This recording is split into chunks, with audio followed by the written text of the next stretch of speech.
Hey everyone, Ben Johnson here. Welcome to week 6, chapter 8, where we talk about vehicle and other major purchases. Besides your home, your automobile will be your next biggest purchase, and so it's really important that you get it right. I don't want to be a joy kill, but I will tell you that cars are a money pit, if you haven't already figured that out yet. While they may be fun to drive, they can also be a real wealth killer. I can tell you personally, for my wife and I, the best decision that we've made around automobiles is not to have a car loan for the last 8 years.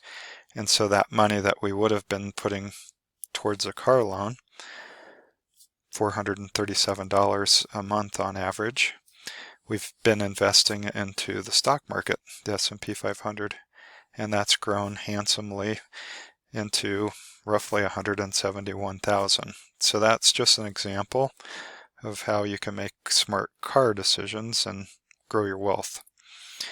There's a new book called The Psychology of Money. I'd encourage you to read it. Maybe this summer you have some time. It kind of talks about why our brain makes decisions about money the way it does. And one of those things is that we often buy things like cars to impress other people. And that might not always be in our best interests. And so I like this quote at the bottom: the money you save by not trying to impress people can be invested with the goal of acquiring something more rare and valuable, and that's freedom. So freedom to quit a job you don't like, freedom to retire earlier, freedom to make the decisions that you want to make instead of being tied down to maybe a job you don't like. Personally, I'd avoid spending too much money on cars, and I'd minimize your commuting time and your commuting distance too. Study after study suggests that you'll be happier with a shorter commuting time. In studies, the number one thing that people report that makes them unhappy is long commuting times. And in addition to that, you have the gas costs, maintenance costs, and then just the time that you're sitting in your car. So try to find a home that's near your work if you can, or if you telecommute, that's great too. When the time comes to purchase a car, research the decision, execute your plan, and hopefully save a lot of money. Showing up randomly on a car lot one day at a dealership and coming home with a car that same day is the worst decision that you'll make. You're going to get a terrible deal on that car.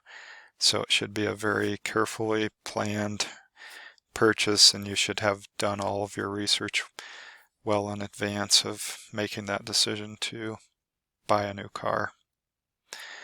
So due on Wednesday, you'll need to read chapter 8. Depending on how fast you read, that may take an hour or so. Really good stuff in chapter 8.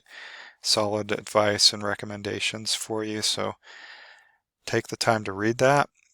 And then there will be a Nearpod number 1 on the auto decisions, 45 minutes or so. And then there's going to be a second Nearpod on loans. And there's some overlap with chapters 7, 8, and 9 on loans. I couldn't really fit them in just a single chapter, so putting them here for now is sort of a placeholder. Those will probably take about 45 minutes each, and to answer the questions.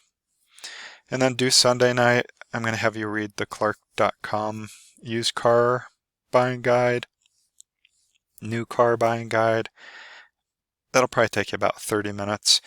And then the homework for this week is going to be a one-page report on the car buying strategy that you would implement based on those two guides.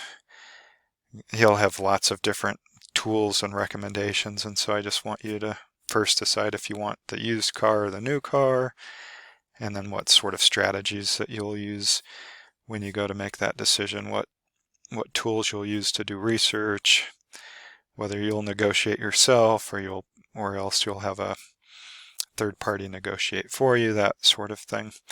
Overall, it should be a much lighter week this week than some of the past weeks, primarily because of this second half assignment.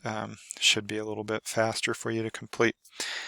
Anyways, that's a quick overview of what we'll do this week. I've been real happy with the open-ended questions on the Nearpods and the assignments that you've all been turning in, so give yourselves a pat on the back. I hope that you feel like you're improving your personal finance skills. If there's anything that you need from me, please don't hesitate to email, and I'm happy to set up a Google Meet or a phone call, whatever works best for you. All right, have a great week, everybody.